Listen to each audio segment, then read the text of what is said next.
నాది.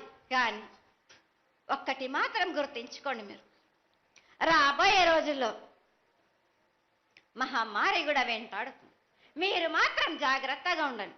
మీరు పాటించవలసినవి పాటించండి. అగ్ని ప్రమాదాలు కూడా జరుగుతాయి. వీటి గురించి కూడా తప్పనిసరిగా ముందే హెచ్చరిస్తున్నా నేను. తప్పకుండా తల్లి. అదే విధంగా పోయిన సంవత్సరం నువ్వు చెక్కినట్టుగా వర్షాలు చాలా చక్కగా కొడతాయి. కాడికొండలు సస్యవృద్ధి చాలా బాగుంటుంది అని తెలియజేశావు. ఈ సంవత్సరం రాబోయే సంవత్సరంలో ఎంత ఆనందంగా ఉంటుంది? ఆనందంగా ఉండడానికి నువ్వు ఏం ఆశీర్వదిస్తావు తల్లి? ఈ ఏడు వర్షాలు తప్పగా కురుస్తాయి. పాడి పంటలు కూడా సమృద్ధిలా ఉండే చూసే భారం నాది. మీరు మాత్రం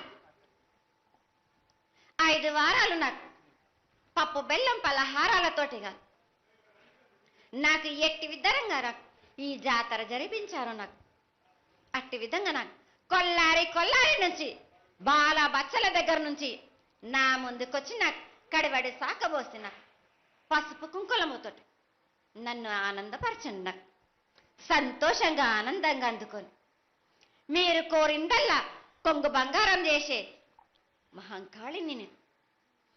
అమ్మా, నువ్వు ఆ ఈశ్వరుడికి చెంగడి నీళ్ళు ఎంత సంతోషమో ఆ విధంగా సంతోషమైనటువంటి తల్లివి కాబట్టి నీకు ప్రతి ఒక్క ఇంటి నుంచి శాఖలు సమర్పించడం ఎంత గొప్ప విశేషం తల్లి. నిరాడంబరతకి ఇది నీ యొక్క గొప్పతనం తల్లి. నువ్వు కేవలం ఇంత తీయటి భోజనం పెట్టి ఒక చెంగుడు శాఖకు వస్తే ఆనందించి రోగాలని వ్యాధులని అన్నింటినీ కాపాడుతావు కాబట్టే నీకు సేవ చేసుకుంటున్నాను తల్లి. నీ పూజలన్నీ తప్పకుండా చేయిస్తాం.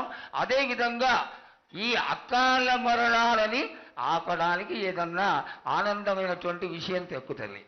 తప్పనిసరిగా చెప్తా. ఈ ఏడు నాకు నా రూపాన్ని నిలబెట్టేసరికి నాకు మాత్రం రక్తం చూపియండి. నాకు రక్తం చూపించకపోతే నేను మాత్రం ఊరుకోను బాలక్క. కొల్లారి కాదు, గ్రామం మొత్తం సంచారం చేస్తాను. అయ్యో, అంతటి ఉగ్రరూపం వద్దు తల్లి. చెయ్యడానికి చేయించడానికి పెద్దలందరూ నిన్న కూడా ఒక చిన్న చర్చ జరిగింది. అయినంత తొందరలో నీకు అది ఎవరాపినా గాని నేను మాత్రం ఆగను బాలక. ఇది వరకు నేను సంతోషంగా ఆనందంగా అందుకుంటు. ప్రాణానికి మాత్రం నష్టం జరిపించను గాని రక్తం మాత్రం తప్పనిసరిగా చూపిస్తాను నేను.